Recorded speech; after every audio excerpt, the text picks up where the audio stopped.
Haryana roadways में भ्रष्टाचार को जड़ से खत्म करने के लिए शुरू की गई ई टिकटिंग व्यवस्था पूरी तरह से फेल हो गई है और इस ई टिकटिंग व्यवस्था के नाम पर प्रदेश के कई जिलों में लाखों रुपए का घोटाला हो गया है। जी हां, हरियाणा रोडवेज में जब ई टिकटिंग व्यवस्था शुरू की गई थी तो कहा गया था कि इस व्यवस्था के होने से फर्जीवाड़ा पूरी तरह से बंद हो जाएगा। लेकिन हैरानी की बात यह है कि फर्जीवाड़े को रोकने के लिए शुरू की गई इस योजना में भी भ्रष्टाचार की खबरें सामने आ रही है। दरअसल हरियाणा रोडवेज के कर्मचारियों पर ई टिकटिंग के माध्यम से पैसों का हेरफेर करने का आरोप लगा है। अंबाला, भिवानी और करनाल समेत प्रदेश के कई जिलों में रोडवेज के कुछ कर्मचारियों ने टिकट काटने वाली मशीन का सारा डाटा डिलीट करके पैसा अपने पास रख लिया। यानी जो पैसा उन्हें जमा करवाना चाहिए था वो पैसा उन्होंने अपने पास रख लिया। इसके अलावा रोडवेज के कुछ कर्मचारियों ने कई बार आपात परिस्थिति का बहाना बनाकर अपनी उस दिन की ड्यूटी क्लोज करवा ली और फिर दूसरे रूट पर ड्यूटी लगवा ली। जिन कर्मचारियों ने अपना रूट क्लोज करवाया उस दिन का रुपया ही जमा नहीं करवाया, जबकि अगले रूट का पैसा जमा करवा दिया।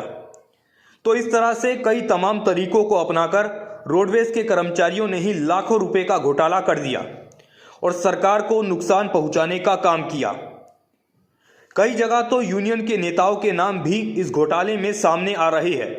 बताया जा रहा है कि करीब 3 महीनों से इस घोटाले को अंजाम दिया जा रहा था, जिसकी किसी को भनक तक नहीं लगी। बड़ी बात यह है कि जब इन परिचालकों ने कैश जमा ही नहीं करवाया तो इस अवधि में कैश बुक मिलान अधिकारियों ने कैसे कर दिया। इसी तरह बिना कैश लिए ड्यूटी सेक्शन ने इन परिचालकों की ड्यूटी क्लोज कैसे कर दी। ये तमाम वो सवाल है जो अधिकारियों पर भी उठ रहे हैं। अंबाला में ही सिर्फ एक कर्मचारी पर 1,60,000 रुपये, जबकि दूसरे कर्मचारी पर करीब 80,000 रुपये कैश नहीं जमा करवाने के आरोप है। अब सोचिए ये कितना बड़ा घोटाला हो सकता है। दूसरी तरफ रोडवेज यूनियन कर्मचारियों के समर्थन में खड़ी है। रोडवेज यूनियन के नेताओं का कहना है कि इसमें कर्मचारियों की कोई गलती नहीं है, बल्कि जो मशीनें लगाई गई है उसमें ही कमी है, जिसकी वजह से पैसों का सही मिलान नहीं हुआ।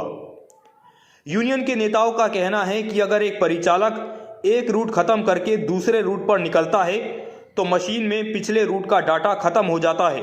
इसलिए परिचालक से अगर पहले ही पिछले रूट में पैसे ले लिए जाते तो ये गड़बड़ी नहीं होती। फिलहाल ये पूरा फर्जीवाड़ा सामने आने के बाद सरकार भी एक्शन में आ गई है और रोडवेज विभाग के कई कर्मचारियों और परिचालकों पर कार्रवाई भी शुरू कर दी गई है। जबकि परिवहन मंत्री मूलचंद शर्मा ने भी कह दिया है कि इस घोटाले में शामिल किसी भी आरोपी को बख्शा नहीं जाएगा। ऐसे में अब देखना होगा कि कब तक इस मामले में उचित कार्रवाई होती है। फिलहाल के लिए इतना ही। ऐसी ही तमाम अपडेट्स के लिए देखते रहे न्यूज़ ब्रॉडकास्ट 24। नमस्कार।